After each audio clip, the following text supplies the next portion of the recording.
Shalom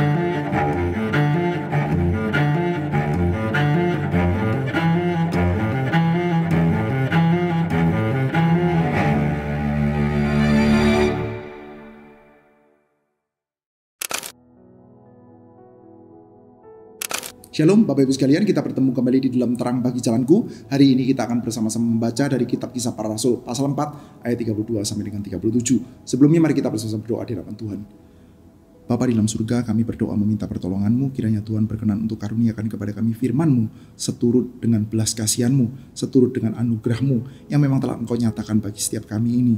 Kami menyaksikan Tuhan bahwa Engkau mengaruniakan firman-Mu yang penuh dengan kuasa, yang secara nyata-nyata membimbing dan menghidupi jemaat Tuhan dari zaman ke zaman. Karena itu Tuhan, saat ini kami juga memohonkan kepadamu, kiranya juga bagi setiap kami yang saat ini membaca, kiranya Engkau juga menghidupkan kami untuk membuat hidup kami ini seturut dengan isi hati-Mu. Terima kasih Bapa. Dalam nama Tuhan Yesus kami bersyukur dan berdoa. Amin. Kumpulan orang yang telah percaya itu sehati dan sejiwa, dan tidak seorang pun berkata sesuatu dari kepunyaannya adalah miliknya sendiri, tetapi segala sesuatu adalah kepunyaan bersama. Dengan kuasa yang besar, rasul-rasul memberi kesaksian tentang kebangkitan Tuhan Yesus, dan mereka semua hidup dalam anugerah yang berlimpah-limpah. Tidak ada seorang pun yang berkekurangan di antara mereka, sebab semua orang yang mempunyai tanah atau rumah menjual kepunyaannya itu, dan hasil penjualan itu mereka bawa, dan mereka letakkan di depan kaki para rasul, lalu dibagi-bagikan kepada setiap orang sesuai dengan keperluannya.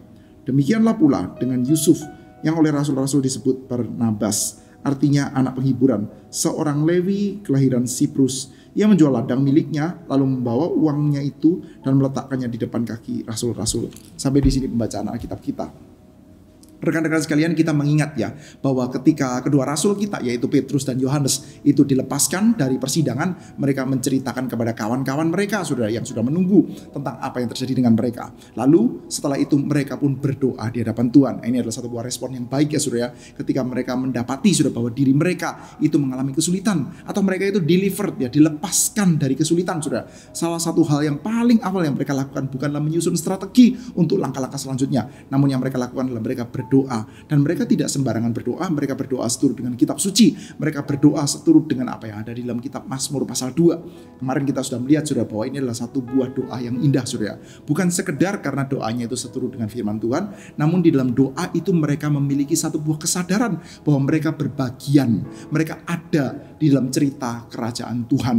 Mereka itu bukan sekedar seseorang yang entah berada di dalam satu buah cerita, entah berantah dari mana, atau mereka menghidupi cerita mereka sendiri, tapi mereka bertuhan. Nah, banyak di antara kita yang mungkin hidupnya seperti itu sudah. Kita menghidupi cerita kita sendiri, cita-cita kita sendiri, masa lalu kita sendiri, masa depan kita sendiri, tapi kita percaya bahwa kita itu kenal sama Tuhan sudah. Maka di dalam perjalanan kehidupan kita, di dalam menempuh cita-cita kita, dengan latar belakang masa lalu kita itu melibatkan Tuhan. Ceritanya kan begitu sudah ya. Jadi kalau kita berhadapan dengan kesulitan, kita berdoa minta tolong pada Tuhan. Kalau kita lepas dari kesulitan, kita bersyukur karena kita lepaskan oleh Tuhan. Kita pun juga meminta bahwa di dalam cerita kehidupan kita ini, kita dipakai oleh Tuhan untuk menjadi kesaksian. Kelihatan sangat wajar di dalam telinga kita, kelihatan sangat biasa, tetapi sudah itu bukan yang dinyatakan di dalam kitab suci. Di dalam kitab suci sudah, kita tidak melibatkan Tuhan di dalam ceritanya kita. Sebaliknya, kita dilibatkan di dalam ceritanya Tuhan. Itu yang kita dapati sudah. Ketika para rasul berdoa dari Mazmur pasal yang kedua, saudara, mereka menyadari bahwa ada cerita Tuhan yang sedang menegakkan kerajaannya dan menaruh Mesiasnya, lalu dihadapi oleh orang-orang yang bersekutu, saudara. Mereka yang saling bersekutu, mereka yang rusuh atau riuh bangsa-bangsa itu. Mereka ingin melawan Tuhan dan yang diurapinya. Dan sekarang, saudara, ketika dulunya di dalam kitab Samuel kita melihat, saudara, itu terjadi dengan Daud, saudara. Tuhan menaruh orang yang diurapinya, saudara. Raja yang diurapinya, yaitu Daud, saudara. Dan banyak yang melakukan perlawanan. Pada zamannya Daud, salah satu yang paling utama itu Saul ya, yang akhirnya melakukan perlawanan. Dan saat ini sudah mereka merasa bahwa mereka berada dalam satu buah cerita yang sama, hanya di dalam periode sejarah keselamatan yang berbeda. Yesus ketika hadir, sang anak Daud ketika hadir, ya juga mengalami perlawanan. Dan sekarang mereka ini sudah yang menjadi semacam dalam tanda kutip embodiment dari Yesus. Bukan berarti pribadinya jadi sama dengan pribadi Yesus ya, bukan ya. Tapi keberadaan mereka ini menyatakan keberadaan Yesus, dan ternyata sama sudah ya. Keberadaan mereka yang menyatakan keberadaan Yesus ini ternyata juga dilawan sudah secara khusus, secara konkret. Ada Pilatus, ada Herodes sudah. Dan ini menjadi satu buah doa yang baik. Sekali lagi sudah, bukan sekedar karena mereka berdoanya sesuai dengan firman Tuhan, tetapi dalam doa itu mereka menyadari bahwa mereka berada di dalam ceritanya Tuhan. Maka tentu saja saudara, kita bisa expect ya bahwa jawaban dari doanya akan menjadi satu buah jawaban doa yang luar biasa saudara. Kita tahu saudara, kadang-kadang ya kita bisa berdoa, lalu kita seperti kayak tidak mendapatkan hasil apa-apa, tidak ada semacam kayak perubahan apa-apa saudara. Padahal kalau kita lihat sudah dalam kitab suci ya, doa itu kan satu hal yang sangat serius saudara. Saudara bayangkan saudara, Israel ketika keluar dari Mesir, oke, itu kita bisa katakan sebagai satu buah urusan besar sekali, tapi kecil. Karena apa? Mereka itu ya berhadapan dengan Firaun. Firaun besar sekali, tapi kecil. Kenapa kecil? Karena dibandingkan dengan Allah, saudara ya. Ketika berhadapan dengan Firaun, Firaun itu diperhadapkan dengan Allah ya kelihatan kecil sekali. Dengan adanya tulah-tulah itu, lalu setelah itu mereka menyeberangi lautan. Nah itu Firaun seperti kelihatan kecil sekali. Tapi sudah, ketika Israel berdosa, mereka berhadapan dengan Tuhan. Nah itu problem besar sudah. Dan dalam keadaan seperti itu sudah, apa yang membuat mereka itu diselamatkan sudah? Sarananya apa? Sarananya adalah Musa yang berdoa sudah. Doa itu senantiasa menjadi satu hal yang besar sekali sudah. Tetapi kenapa di dalam kehidupan kita kadang-kadang ya kita merasa doa itu kok seperti kayak gak ada pengaruhnya apa-apa, gak ada faedahnya apa-apa, gak ada kuasanya sudah. Nah kita melihat sudah, yang berbeda adalah bahwa kita itu tidak berdoa seturut dengan firman Tuhan sudah. Mereka berdoa seturut dengan firman Tuhan sudah. Mereka mendoakan firman Tuhan dan firman Tuhan itu berkuasa, tentu saja doanya berkuasa sudah. Maka kita bisa expect sudah, mereka yang berdoa seturut dengan Mazmur 2, maka kita bisa bayangkan kira-kira ya hasil dari doanya apa? Tentu saja hasil doanya akan menjadi hasil doa yang sangat berkuasa sudah. Dan kita melihat ya, ternyata betul sudah, Tuhan memberikan satu buah jawaban doa yang sangat berkuasa. Apa itu sudah? Ini jawabannya. Jawaban dari doanya adalah ini sudah. Kumpulan orang yang telah percaya itu sehati dan sejiwa. Tidak ada seorang pun yang berkata bahwa sesuatu dari kepunyaannya adalah miliknya sendiri, tetapi segala sesuatu adalah kepunyaan mereka bersama. Dengan kuasa yang besar, rasul-rasul memberi kesaksian tentang kebangkitan Tuhan Yesus, dan mereka semua hidup dalam anugerah yang melimpah-limpah. Jawaban doanya besar, yaitu apa? Yaitu sekarang mereka punya komunitas. Mereka sharing life bersama-sama, mereka hidupnya bersama-sama, saling menopang satu dengan yang lain, saling mengasihi, saling mengampuni satu dengan yang lain. Dan dengan demikian sudah mereka menyaksikan Yesus Kristus. Kelihatannya kalau tadi saya mengatakan ini adalah satu buah jawaban doa yang luar biasa, kelihatannya kok biasa aja ya sudah ya. Jawaban doanya sudah benar, doanya sesuai dengan firman Tuhan. Dan ketika mereka berdoa, mereka itu menaruh diri mereka di dalam kerangka secara keselamatan dengan tepat. Harusnya hasil doanya luar biasa. Ya ini hasil doanya kelihatannya kok ya biasa-biasa aja sudah. Anda dan saya kalau tidak berdoa pun kelihatannya ya bisa hidup seperti ini. Yaitu apa? Ya punya teman-teman yang baik gitu kan ya. Satu orang dengan yang lain itu saling menopang satu dengan yang lain, saling mendoakan. Kalau yang satu ada masalah, yang satu berusaha untuk menolong. Ya kelihatan biasa-biasa aja sudah. Namun sudah, kalau kita perhatikan justru sudah ini tidak biasa-biasa aja sudah. Nah kita melihat ya, kata-kata ini menarik sudah. Dengan kuasa yang besar, rasul-rasul memberi kesaksian tentang kebangkitan Tuhan Yesus, dan mereka semua hidup dalam anugerah yang berlimpah-limpah. Lihat ya, dengan kuasa yang besar, rasul-rasul memberi kesaksian tentang kebangkitan Tuhan Yesus. Dengan kuasa yang besar, rasul-rasul memberi kesaksian. Dengan kuasa yang besar mereka memberi kesaksian itu gimana saudara? Kesaksian dengan kuasa yang besar itu modelnya gimana saudara? Kita tidak terlalu mendapatkan catatannya di sini saudara. Apakah mereka berkhotbah? Apakah mereka melakukan mujizat? Probably sih ya. Mungkin mereka berkhotbah, mereka melakukan mujizat. Tetapi sudah dalam bagian kita baca sudah, itu semua tidak dicatat. Tidak dicatat mereka melakukan mujizat dalam bagian ini. Tidak dicatat dalam mereka itu berkhotbah dalam bagian ini. Apakah kita boleh assume? Ya mungkin sudah. Tetapi sudah, satu hal yang jelas-jelas kita dapatkan catatannya sudah. Bersaksi dengan penuh kuasa tentang Yesus yang bangkit. Itu apa sudah? Itu adalah mereka melihat di dalam komunitas yang saling menopang. Nah ini ternyata sudah tidak bisa dipandang enteng. Jadi kepala kita sudah mesti diberesin ya. Kalau kita berpikir, wah jawaban doanya harusnya luar biasa. Loh kok biasa? Kepala kita mesti disetting ulang sudah. Ketika kita berpikir bahwa jawaban doanya itu mesti luar biasa. Ya ini luar biasa. Ini adalah something yang besar dan harus kita syukuri. Yaitu apa? Ada komunitas yang saling menopang. Dan ternyata sudah, kalau kita mau lihat lagi secara lebih serius ya, kita akan tahu ya bahwa ini ternyata bukan hal yang main-main loh sudah. Coba sudah kita lihat ya. Kita gabungkan dengan apa yang kita sudah sama-sama hayati kemarin sudah. Kemarin sudah dari Mazmur pasal 2, kita mengingat bahwa Tuhan itu sedang mau menegakkan kerajaannya. Kalau konteks dekatnya pada zamannya Daud, Tuhan mau menegakkan kerajaannya, lalu ada banyak yang mau melawan. Demikian juga pada zamannya Yesus Kristus, dia menegakkan kerajaannya, Yesus yang diurapi, lalu banyak yang melawan. Demikian juga sekarang para murid ingin menegakkan kerajaan Tuhan dengan menyaksikan Yesus Kristus dan banyak yang melawan. Khususnya dua tokoh yang utamanya adalah Pilatus dan Herodes saudara. Nah sekarang sudah kita mendapati ya, dengan adanya cerita Tuhan yang menegakkan kerajaannya. Saudara, gambaran Tuhan menegakkan kerajaan, kalau kita lihat di dalam perjanjian lama saudara, kira-kira gambaran apa yang paling utama yang nempel dalam kepala kita saudara? Saya pikir salah satunya adalah gambaran Exodus. Meskipun setelah Israel keluar dari Mesir, mereka itu tidak buru-buru jadi bentuknya kerajaan, tapi skemanya, formatnya, keluar dari Mesir masuk ke dalam tanah Kanaan itu sendiri adalah satu buah skema yang sangat besar dan sangat nyantol di dalam kepalanya orang-orang Yahudi sudah. Dan kita melihat sudah, Exodus itu apa sih sudah? Exodus itu apa? Mungkin di dalam benak kita terutama adalah Exodus itu adalah Israel dilepaskan dari perbudakan. Saya pikir meskipun tidak salah ya, tapi tidak tepat-tepat sekali sudah. Karena kalau sekedar Israel lepas dari perbudakan sudah, mereka bisa lepas dari perbudakan dan tetap hidup di tanah Goshen kan ya. Mereka bisa tetap lepas dari perbudakan dan hidup di tanah Mesir. Yusuf pada zamannya ya, sekali lagi ya, Yusuf pada zamannya ketika dia itu menjadi orang nomor 2 di seluruh Mesir sudah. Apakah dia budak? Bukan budak. Dia tidak diperbudak dan dia hidup di Mesir. Israel sudah, kalau misalkan dia itu sekedar dibebaskan dari perbudakan, dia bisa kan still hidup di Mesir sudah. Dengan cara hidup yang Mesir, misalkan saja sudah, mereka itu menaklukkan bangsa-bangsa sekitar, menaklukkan bangsa-bangsa yang lebih kecil-kecil dan lebih lemah, lalu mereka diangkat posisinya menjadi mandor-mandor sudah, bisakah? Bisa. Atau mereka diangkat menjadi pejabat-pejabat di tanah Goshen, bisa nggak? Yo bisa. Atau mereka diangkat lalu menguasai banyak daerah di Mesir, bisa nggak? Yo bisa saja sudah. Jadi, sekedar lepas dari perbudakan, itu tidak harus keluar dari Mesir.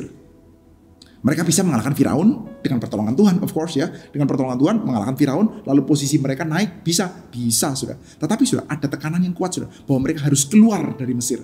Mereka akan keluar dari Mesir, masuk ke dalam tanah Kanaan dan tidak integrate, sudah, tidak terintegrasi. Masuk ke dalam tanah Kanaan, lalu mereka menghabisi penduduk lokal, khususnya 7 suku yang memang harus dihabisi itu sudah, karena mereka kejahatannya sudah sampai ke langit ya. Kedurjanaan orang Amori sudah genap gitu ya, kalau dalam catatan kita Kejadian ya. Masuk ke dalam tanah Kanaan, menghabisi penduduk lokal, setelah itu mereka akan mendirikan satu buah komunitas yang baru sudah. Itu adalah cerita Exodus, cerita yang sangat besar yang ada dalam benaknya orang Yahudi sudah. Maka nanti sudah di dalam tanah Kanaan itu mereka akan menjadi satu new covenant community. Mereka menjadi satu buah komunitas covenant yang baru, yang mana kehidupan mereka akan sangat berbeda dengan kehidupan masyarakat di sana sebelumnya, yaitu masyarakat Kanaan sudah. Masyarakat Kanaan adalah masyarakat yang ditandai dengan kekuatan, masyarakat yang ditandai dengan kehebatan, kedikdayaan, pengaruh sudah. Jadi kalau Anda kuat, Anda akan punya posisi yang bagus. Kalau Anda pintar, Anda akan punya posisi yang bagus. Tapi kalau Anda lemah, Anda bodoh, Anda itu tidak punya sumber daya yang macam-macam sudah, Anda akan ditindas. Itulah kehidupan di Kanaan sudah. Sebelum Israel masuk sudah, mereka akan saling berperang satu dengan yang lain, mereka saling berusaha untuk menguasai satu dengan yang lain. Tapi setelah kehidupan itu dimusnahkan, lalu Israel masuk di sana, mereka akan hidup seturut dengan Taurat. Komunitas yang baru ini akan menjadi komunitas yang betul-betul berbeda dengan komunitas sebelumnya sudah. Dan perbedaan mereka itu akan dicirikan karena mereka hidup seturut dengan Taurat. Hidup seturut dengan Taurat itu bagaimana sudah? Kalau di dalam Taurat kita melihat sudah bahwa Israel itu ya seperti halnya masyarakat pada umumnya, akan ada orang yang lebih kaya, akan ada orang yang lebih miskin. Masyarakat itu majemuk sudah. Akan ada yang lebih pinter, akan ada yang lebih bodoh, akan ada yang lebih menguasai banyak daerah, akan ada orang yang akhirnya menjual diri sebagai budak, akan ada itu. Tetapi yang paling lemah, yang miskin, yang cacat, bahkan orang asing, anak yatim, bahkan para janda, mereka akan hidup dengan tentram juga di tanah Israel sudah. Mereka bukan menjadi orang yang kaya, mereka bukan menjadi orang yang kuat, mereka bukan menjadi orang yang pintar, tapi mereka akan ditopang hidupnya. Saya senantiasa tergerak sudah kalau melihat ya, di dalam kitab Imamat itu ada hukum. Kalau seseorang itu memiliki ladang yang besar, lalu mereka suatu hari itu menuai sudah dari hasil ladangnya. Lalu mereka mengambil itu ya hasil tuaiannya, lalu ada yang jatuh-jatuh ke bawah. Yang jatuh-jatuh ke bawah itu nggak boleh diambil sudah. Kenapa nggak boleh diambil? Jawabannya adalah karena itu adalah bagian dari orang miskin. Lu kok bisa sih? Ini ladang-ladang saya, yang punya saya, yang pupuk saya, yang bayar pekerja saya, jatuh ke bawah jadi bagiannya orang lain. Kok bisa ya? Aturannya Tuhan simple, karena akulah Tuhan. Nah sudah, karena akulah Tuhan Allahmu. Artinya kalau kita mengikuti Tuhan yang seperti itu sudah, memang akan ada bagian dari orang-orang yang tersisih untuk bisa mendapatkan hidup. Itulah kehidupan New Covenant Community mereka sudah. Jadi kita melihat dalam bagian hal ini sangat ditekankan, saudara. Di dalam Kisah Rasul pasal 2, saudara, sebelumnya kan kita sudah tahu ya cara hidup jemaat yang pertama itu seperti apa. Sekarang kenapa di sini mau ditekankan lagi? Di sini ditekankan lagi, saudara, karena kita diajak untuk melihat bahwa coba ya lihat ya, jawaban doa ini adalah New Covenant Community. Ini bukan sekedar satu buah kumpulan yang saling mengasihi loh ya, atau saling akrab ya, saling menokong satu dengan yang lain ya. Ini adalah terciptanya satu buah New Covenant Community. Jadi sudah di dalam bagian ini seperti kayak ada satu buah klaim. Kalau kamu menantikan masyarakat Exodus yang baru, masyarakat covenant, masyarakat perjanjian dengan Allah yang baru, tempatnya bukan di Bait Suci Yerusalem, tempatnya adalah di sini, di antara komunitas umat Tuhan ini. Coba lihat ya, sekarang di dalam tempat kita ini sudah ada catatan seperti ini ya, dengan kuasa yang besar ya. Mereka bersaksi tentang kebangkitan Tuhan Yesus, mereka hidup dalam anugerah. Tidak ada seorang pun yang berkekurangan di antara mereka. Sebab semua orang yang memiliki tanah atau rumah menjual kepunyaannya, lalu hasil penjualan itu mereka bawa, mereka letakkan di kaki para rasul, lalu dibagikan kepada setiap orang sesuai dengan keperluannya. Nah, dikatakan ya, ayat 32, tidak ada seorang pun berkata sesuatu itu kepunyaan adalah miliknya sendiri. Segala sesuatu adalah kepunyaan bersama, saudara. Maka di antara mereka tidak akan menjadi ada orang yang kekurangan, orang yang lemah, nggak ada, saudara. Karena apa? Karena New Covenant Community. Dan kalau kita boleh coba lihat ya, bukankah itu yang dilakukan oleh Yesus Kristus di dalam Injil Lukas, sudah ketika Tuhan Yesus sedang launch pelayanannya, sudah di dalam rumah ibadat di sinagog, sudah di Kapernaum, dia mengatakan tahun rahmat Tuhan sedang datang. Aku datang untuk mewartakan itu. Dan Yesus Kristus sudah mewartakan tahun rahmat Tuhan. Dia itu menopang yang lemah. Dan dia menanggung kesalahan dari orang yang lemah, saudara. Dengan cara, bukan dengan bagi-bagi harta, dengan jual propertinya dia, tapi dengan cara dia memberikan hidupnya, saudara. Bagi yang lemah, yang berdosa, maka diberikan kebenaran Kristus. Dan Kristus menanggung kelemahan. Dan sekarang sudah hal ini diwujudkan secara nyata di dalam New Covenant Community, saudara. Nah, ini menjadi satu buah kesaksian yang besar, saudara, dan sangat kuat ya dalam hal ini, saudara. Dan kita melihat inilah yang secara dekat kita melihat ya arti dari kata-kata dengan kuasa yang besar, rasul-rasul memberi kesaksian tentang kebangkitan Tuhan Yesus, dan mereka semua hidup dalam anugerah yang melimpah-limpah, saudara. Lahirnya Biblical Covenant Community dalam bagian ini, saudara. Dan selanjutnya, saudara, kita melihat ya bahwa ini akan menjadi satu buah ciri khas, satu buah cara hidup yang sangat-sangat khas dari antara umat Tuhan, saudara. Sudah lihat ya, bahkan ketika ada satu hal yang negatif, suatu kali sudah di dalam kumpulan masyarakat Kristen ya, orang-orang Kristen baru sudah di Tesalonika, sudah Paulus memberikan satu buah peringatan. Saya coba bacakan bagi kita semua, sudah di dalam surat 2 Tesalonika pasal yang ketiga. Saya bacakan ya, 2 Tesalonika pasal ketiga ayat 10. Sebab juga waktu kami berada di antara kamu, kami memberi peringatan ini kepada kamu. Jika seseorang tidak mau bekerja, janganlah ia makan.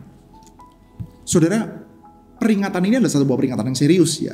Kelihatan seperti satu buah peringatan yang biasa, saudara. Yaitu kalau kamu tidak mau bekerja, sebagai orang Kristen tidak mau bekerja, jangan kamu makan. Nah, ini kan peringatan yang pada waktu itu, saudara, untuk jemaat Tesalonika ya, mereka itu ada yang merasa bahwa Tuhan Yesus akan datang dalam waktu yang sangat segera. Oleh karena itu mereka tidak mau bekerja, mereka ya berpikir saja ya, berdoa, berpuasa, pokoknya berpikir mempersiapkan diri untuk Yesus yang mau datang kembali, tapi mereka tidak mau kerja, saudara. Tapi saudara, kita melihat ya di dalam komunitas itu ya, mereka dapat makan kok. Mereka bisa hidup. Bagaimana itu bisa terjadi, saudara? Salah satu jawabannya yang paling simpel adalah karena memang software utama kehidupan mereka pada waktu itu adalah saling menopang. Orang itu memakai hidupnya, memakai hartanya, memakai uangnya untuk saling menopang satu dengan yang lain, saudara.